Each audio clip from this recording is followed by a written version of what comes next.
We'll be starting the session in about a minute. Okay.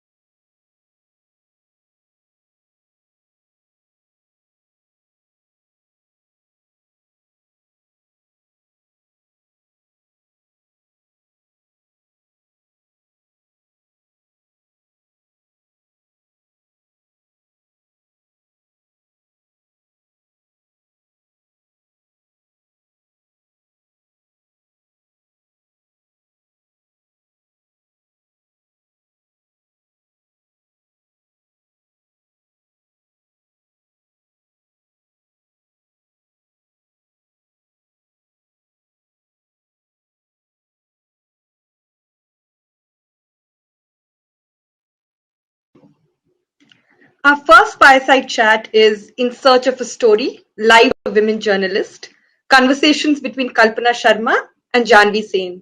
Before I hand over the floor to these wonderful women, let me quickly introduce them. Kalpana Sharma is an independent journalist, columnist and author based in Mumbai.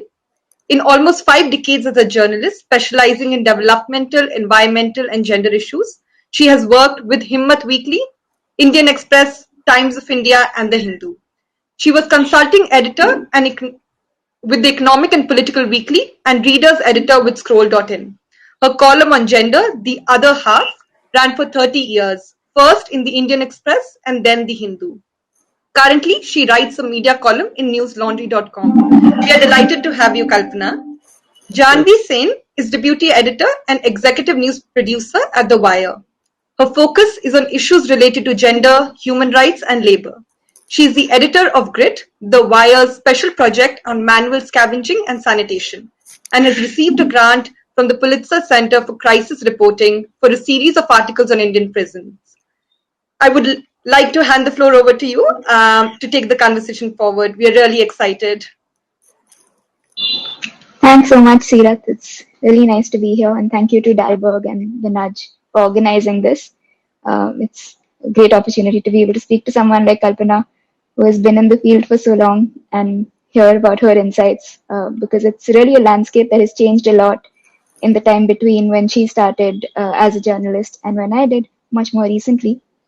So I think the first thing I'd like to hear your insights about is just what exactly those changes have looked like. Some of them have been very visible, like the move to more digital journalism. I mean, first the sudden boost of TV journalism, and now the move to digital, where we see even most newspapers have their own websites and publish different stories depending on which medium they're publishing on. But there have also been other changes.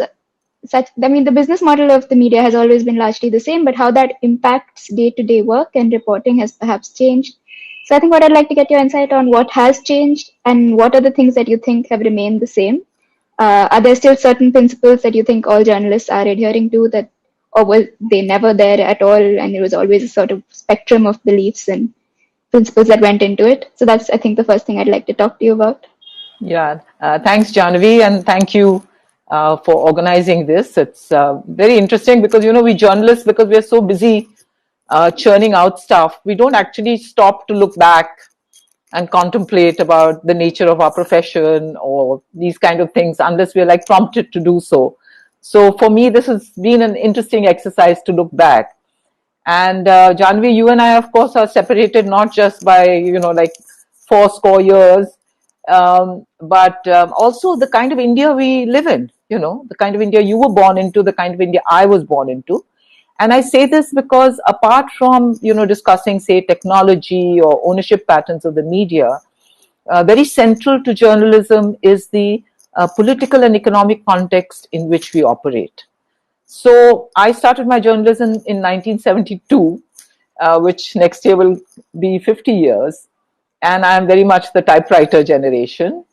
But it was an India which still had a certain amount of idealism, left over from the Nehru years, even though by that time Indira Gandhi had become all powerful post 1971 and the liberation of Bangladesh. Of course, we did not know then that she would declare a state of emergency in 1975. but a lot of power was concentrated in her. And media houses like now was still owned by business. And of course, governments, all governments, including from Nehru onwards, had ways of putting pressure on media owners. But I'm talking, of course, about the legacy media, because at that point there was basically print. Um, there was still this dividing line between editorial and management, and management did not encroach on editorial or vice versa. And these business owners would appoint really strong editors who became names in their own right and whose writing was read with considerable attention by policymakers and by politicians. And so, in that sense, it's a very marked difference from what we have today, where again, even if you just look at print, there are hardly any editors of that kind, left, because the management has taken over even the role of deciding what should be content. That lovely word content, which I hate, because that's not what is defined as journalism. So I think we have to think about the changes in journalism over the last 50 years within that political context. And I think it began to change in the 90s when, media was seen much more as a profit center. And it started with one group, the Times of India group, which defined it as such, and other groups followed. But I think that's what changed our lives as journalists also. Because even if we came into journalism with certain kind of idealism, and in a sense, your and my journey is very similar in that sense, because you're with The Wire, which has certain values for which it stands. I started my career with a small magazine called Himmat Weekly, which was founded by Rajmohan Gandhi, Gandhiji's grandson. All of us were there with that sense that we had to do something, for the country. As journalists, we had to contribute by exposing what was wrong and speaking truth to power. I know these are all cliches, but that was truly our motivation. And because it was a small setup, you got a chance to do the things that you wanted to do. And you had editors who were fair-minded and, democratic. That is not the case once you enter mainstream media. So let me stop there, because I think we can discuss more whether technology also affects the quality of our journalism and what we do. Yeah, definitely. And a lot of what you said is fascinating. And I think one of the things that I would pick up from there is you said about how your journey also changed from when you were at Himmat to then when you went to more mainstream publications. Do you think how different do you think working in one of those mainstream publications then would be to now? Because what you said about the smaller publications, say Himmat and of that day and The Wire of today, you seem to suggest that the experience would be somewhat similar, though of course not identical. But do you think it's in the mainstream where that would have changed substantially? Even in the mainstream, I think it has changed, because see, when I joined, my first paper was in Indian Express, the daily newspaper, and Mr. George Verghese was the editor. And I was one of the first, I think probably I was the second woman who was appointed as an assistant editor. There had been somebody before me who had retired. And, but, Mr. Verghese did not have any kind of fixed things about what I could write and what I couldn't write. If I suggested a subject, I could write it, whether it was on science or environment or developmental issues, which were my issue, or gender. When I joined was when the women's movement, the autonomous women's movement, was coming into its own. So I suggested we must have an edit on the 8th of March, and to his credit, Mr. Verghese accepted that that was a relevant thing on which a mainstream newspaper must comment, Yeah.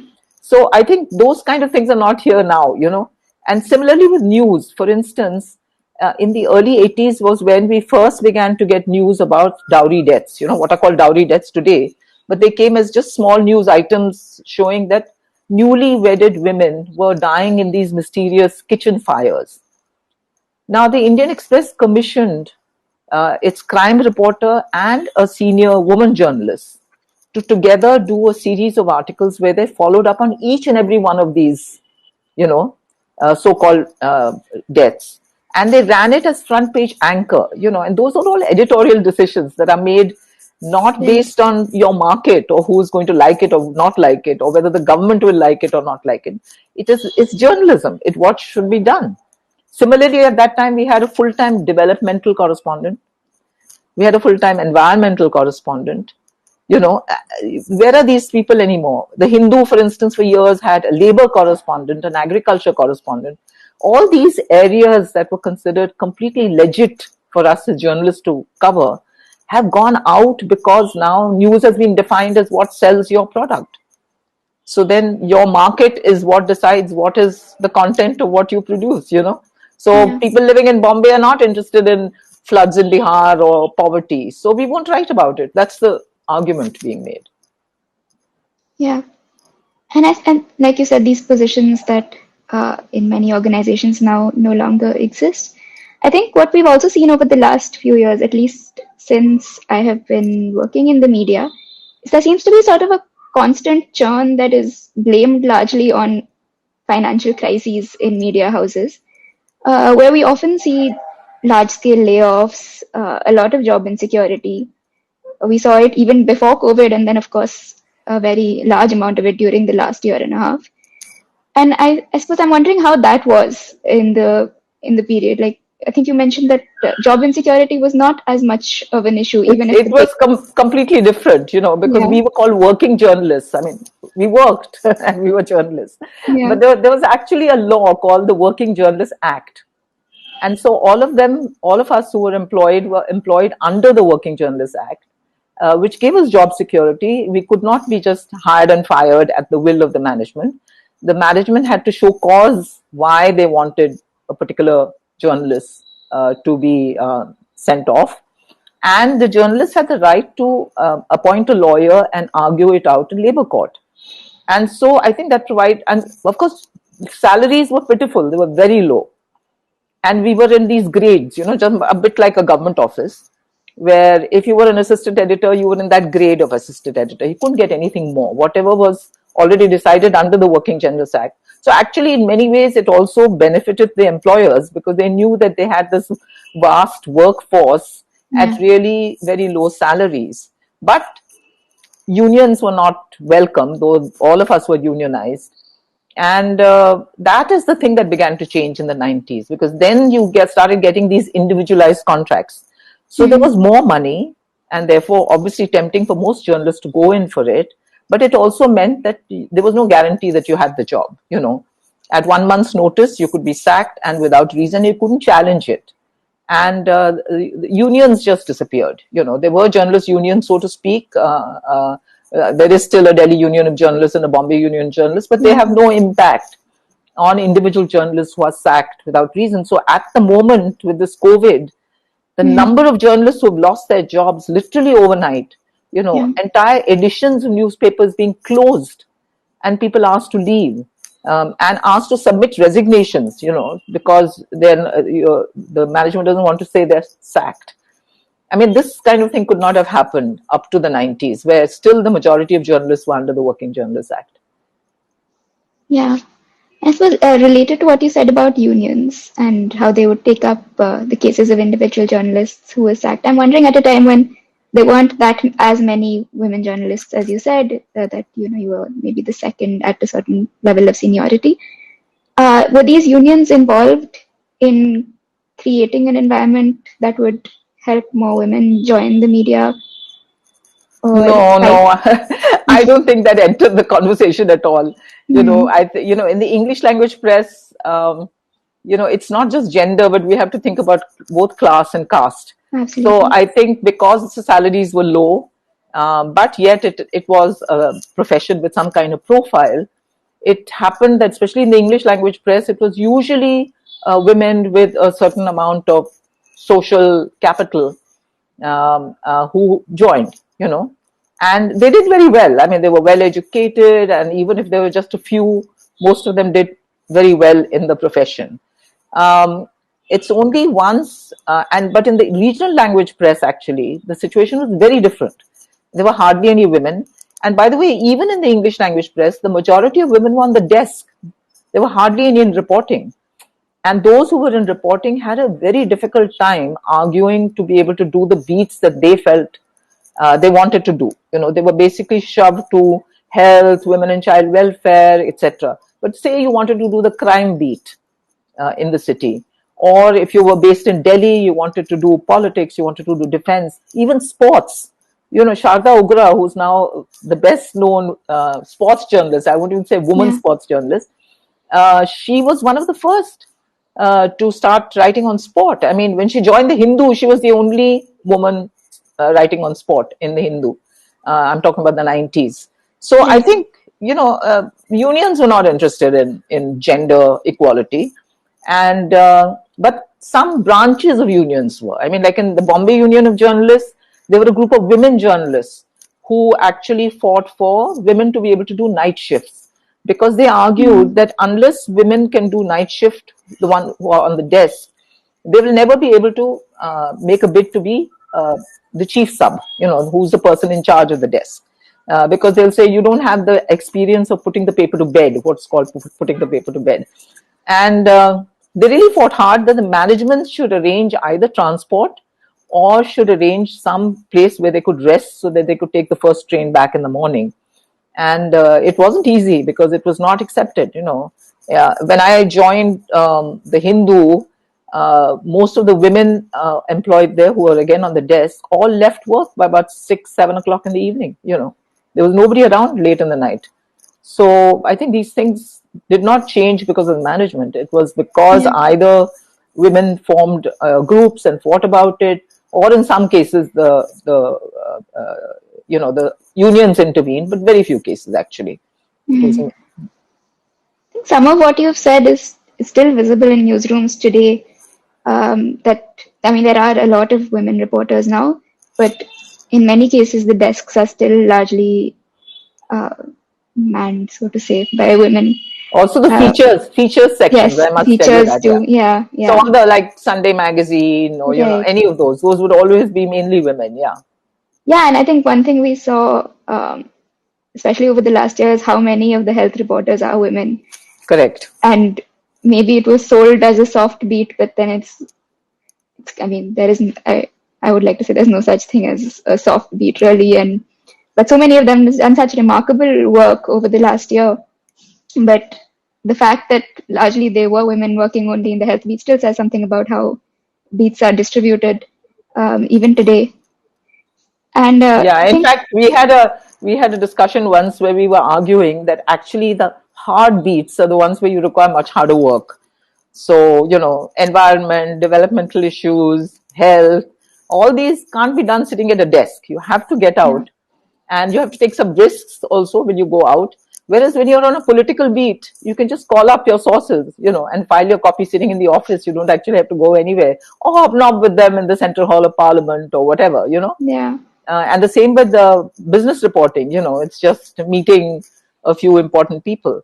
But the real, like the stories that are the nuts and bolts of, what we call journalism, which is getting out or covering crisis, natural disasters or yeah, riots.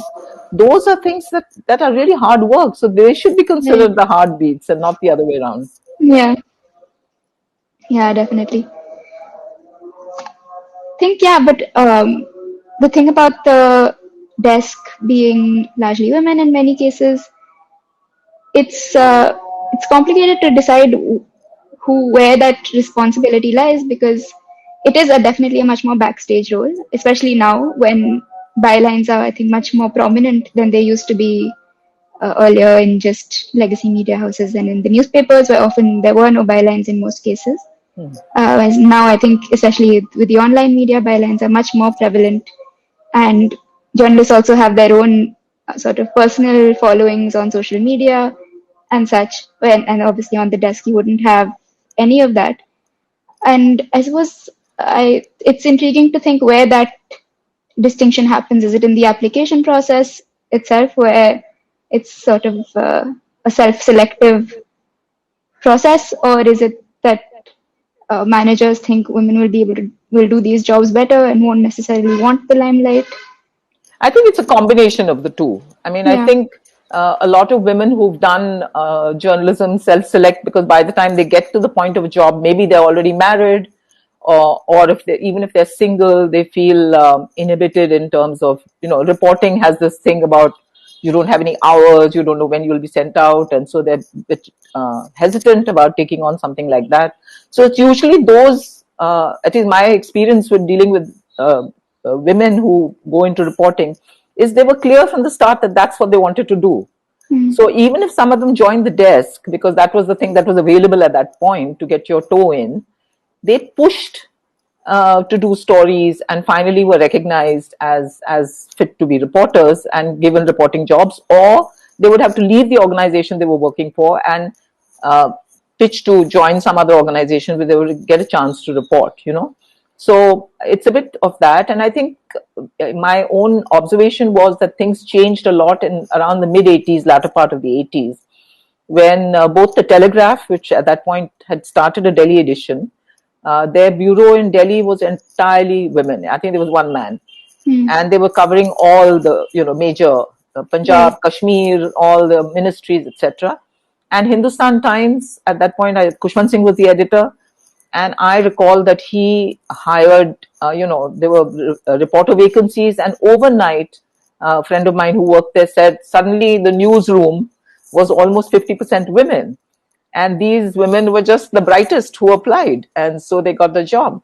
But I think the third thing we must remember is, because journalism was never a highly paid profession, many men who, even if they wanted to write, either deferred joining till they had got some high degree so they could come in laterally at the editorial position, or went into other professions, did MBAs, and for them, the money part of it was more important than being journalists. It's only when journalism became a better paying profession that you found many more men. But even till today, if you go to journalism schools, the majority are women who are in the schools. And I think, again, because of this thing of the pay factor, because I think, it's not a hugely paying profession, even today, even though it's 100% better than what it was when I started. And the sort of class and caste divide that you mentioned earlier, that when you joined, it was only women from some certain social categories who were coming to these jobs for various reasons. Do you see that as being different now?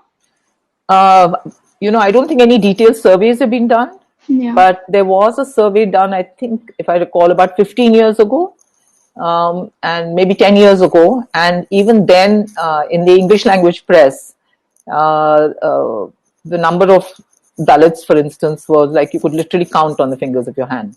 Yeah, I think more recent, even anecdotal reports say similar say the things. same. Yeah. And as far as women is concerned, of course, it's changed hugely. First, because of television, which took in a lot of women, including in reporting, and many of them became very prominent. But also backroom, as we were discussing, there were a lot of women who were even behind the camera and the editing and so on. And then with digital, much more. But even today, the latest data that I have is that in India, the number of female journalists is only 23.5% of the total, which is really small. And of these, only 14% are in top management positions. Yeah. So, even in terms of just moving up, that I think has not changed. I think most owners are far more comfortable with having a man in the top position. They don't mind having the women at the secondary or third level or whatever. But the number one person they prefer as a man. And how has that affected women who have now, like you, been in the sector for so many years? Since people of my generation would not have yet hit that point where they come to that ceiling where you feel like, no matter what you do, you can't really get any further. The thing is, a lot of the time, especially if you're interested in writing on certain issues and you have passion to make sure that you get the chance to write those things, then even if you have that ambition, I mean, all of us have an ambition. I would have also liked to be the editor of a newspaper. If you're with an organization that gives you that space to be able to write on those issues, then I think many women like me, with my kind of motivation for coming into journalism, are happy with that. Because, the thing is, mainstream has a huge reach. You can work with an alternative paper and you can write whatever you like, but the reach is limited. If a mainstream newspaper like Indian Express did with Mr. Verghese, and the Hindu did when I worked with it, I had this column on gender every fortnight, which ran way after I even retired from the Hindu. And the Hindu, the editor was very open to suggestions on series, on something, on writing about areas. The Northeast, for instance, the Hindu paid a lot of attention to, and a lot of reporting was encouraged from there.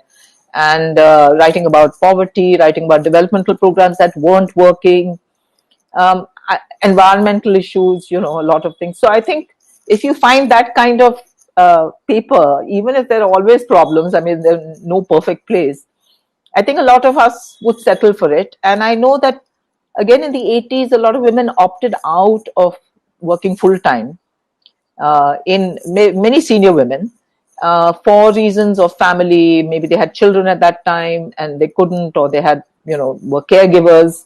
But they continue to write, and they're still names and, well known, because that early work that they had done already as in reporting stood them in good stead. So you still have columnists, of that generation who are writing in many newspapers, because they have such a wealth of knowledge already gathered from the period that they reported. But it is frustrating, to think we're in 2021, and even today, no national English language newspaper has a woman editor. Major, I'm talking about. And if there has been a woman editor, she's a member of the family who owns the paper. So it's not like women who have started with reporting and worked their way up to senior positions, the way you see in the US and other places. It has not happened.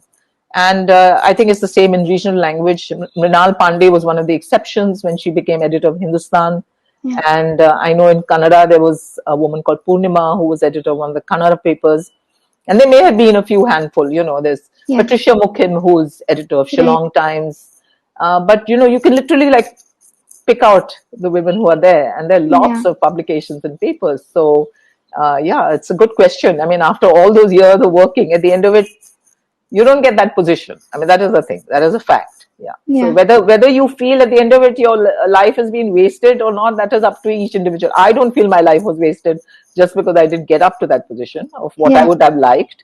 But, I'm very happy that I had the chances I did have, especially in the latter part in the Hindu and the earlier part in the Indian Express, as far as mainstream media is concerned, and that I could stick to my own convictions and the principles that I believed in terms of what I write and the standards I had set for myself. I could adhere to them even though I was within a mainstream newspaper. Yeah. We have two questions from the audience as well. One is, how friendly is journalism as a profession to persons across gender identities? Do you want to go? Yeah. Yeah. I think I would say, it's much like I would probably other development sector organizations as well that have been speaking here. But slowly, perhaps spaces are becoming more welcoming and conversations are changing. And I think even in terms of how such issues are covered and language used, which is such a big part of the media, things are slowly changing, but it is a slow change. It's definitely, I wouldn't say that it would be the easiest experience. Like at some point, it hasn't been for women, and in several places, especially in vernacular media, it still isn't, and there still is a lot of discrimination, and that probably would be the same as well. So I think, it's hard to say that it's definitely very welcoming. At least I wouldn't say that, but.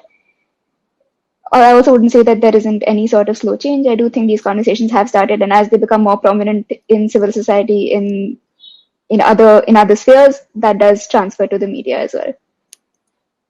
Yeah, I think when I was full-time in journalism, the issue was women. I don't think these other issues that have come lately were addressed, and I will not be in a position to say whether media organizations today are sensitive to that or not. But as I've explained about women, I mean, women journalists who are on the job still had to face a lot of hurdles in even getting the kind of assignments they wanted unless they were lucky. And as I said, the English language press was an outlier. When you think of the whole of the Indian press, you really have to think of the Indian language. And my conversations with some women who were writing in, say, Telugu or in Andhra Pradesh or Telangana, they told me, I mean, there's salaries, what they were earning, this I'm talking about the 2000 and later, was shocking compared to what we were paid. They were not even designated as journalists, you know, even though they were doing all the jobs that were journalists. So that's the kind of difference between, and that's only because they were women, you know, they were sort of not only in the desk, but they were just not considered journalists. They were given some other designation altogether. So I think that struggle is still going on. I don't think it's completely over yet. Right. Leave alone, yeah, the amount of payment also even now to stringers in smaller areas is still very different from what journalists in metropolitans and larger cities make. Yeah. Even though the work they do is the same and perhaps even harder given the circumstances.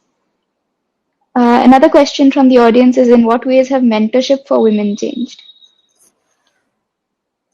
Well, speaking for myself, I would say hugely. Again, I was very lucky because I started with a small magazine and I had a very good editor who was also a mentor. I had also somebody who really taught me how to edit copy, you know, patiently. In the typewriter age, you gave typed copy and this person would bracket all the extraneous words and ask me to go back and retype it and read it myself. And I would see what a difference it makes to be able to write clear and clean copy without a whole lot of words. You know, the trouble is the way we are taught English language in our schools is full of adjectives and all, which we have to wash our brains out when we get into journalism and get rid of all of that. But, and up to, I think, Indian Express, as I said, Mr. Verghese was a terrific editor. You know, he would brief me before I went out on any assignment. He would ask me to come and debrief and tell him everything. We would discuss what stories I would do out of that time away. And from, I don't see that happening. It had already stopped when I was in journalism. And I don't think it happens now. I think it would be a rare thing in mainstream, particularly for any younger journalist to get that kind of mentorship. But Jahnavi, you would be in a position to say.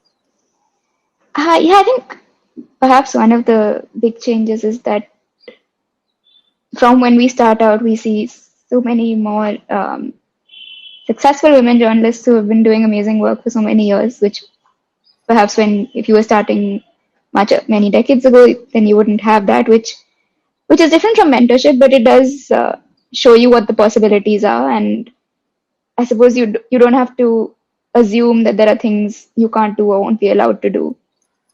You go in there thinking that you can do most things that perhaps you would like to, which would be one change. But yeah, in terms of otherwise mentorship, as Kalpana said, my perspective is from a very small organization, which would work differently. But I don't know if there's any specific mentorship for women journalists as opposed to all journalists in general. But I do think that in small organizations, when you have easier access to editors, there are fewer people, the conversations are between, say, 30, 35 people, so everyone is talking to each other. The mentorship challenge is not as big as perhaps if you're in a very large organization, you're starting in a small bureau where you don't really get to talk to anyone except your immediate superior. We have now, I think, a few more questions now that we've started taking these. Someone is asking me about banyan scavengers and sanitation workers. Doesn't seem like a soft beat. What was your experience reporting on that? Well, I think, like I said before, I don't really think there are soft beats in reporting. If you're using the same sort of diligence and you have the same attitude to all your stories, then it's really a matter of what interests you and where you end up and the kind of sources and relationships you develop. And at least for me, it was a very interesting and I don't think it was very different from other reporting experiences. I don't think if I were to say be reporting on elections or something which is not really my field of interest and not something I have really followed up on. But as in terms of what I would be doing as a reporter, I don't see it as very different in the day-to-day work that goes into it. So yeah, it was very interesting experience for me because that is what I wanted to do. But in terms of as a soft beat or not, like I said, I don't think the work that went into it was definitely quite hard and took a lot of effort, but I think so would have most other stories if done the right way.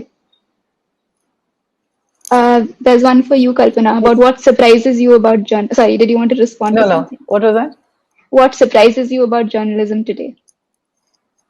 What surprises me? Lots of things. First of all, much of what is done in the name of journalism is not journalism.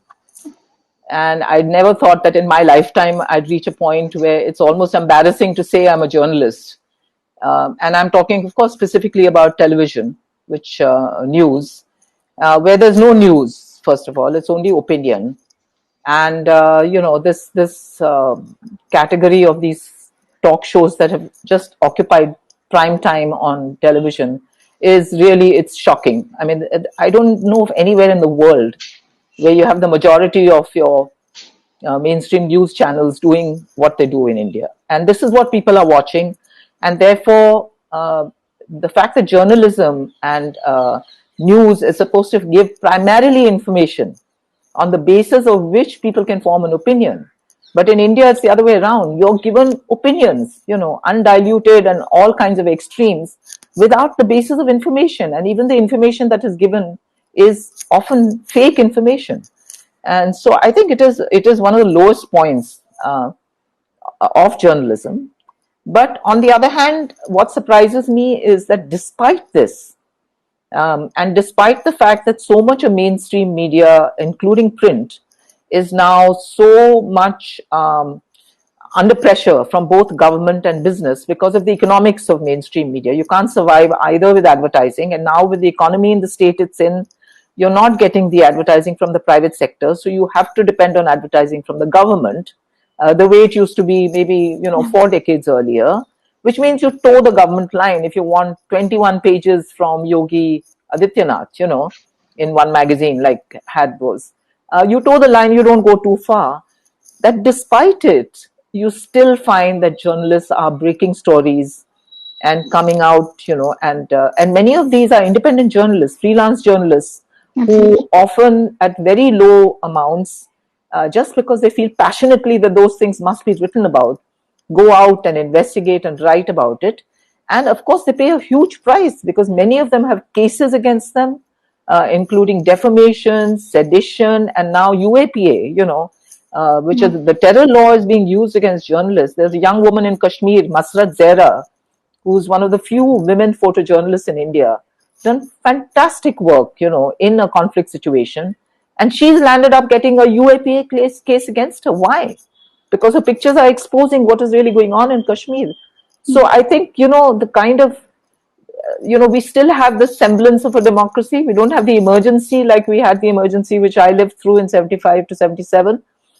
And so a journalist would go in thinking, I can write about these things, I can take these pictures. But the reality is otherwise. And many news organizations actually don't stand up for the journalists who face this. So out of their own money, they have to go continuously, make court appearances.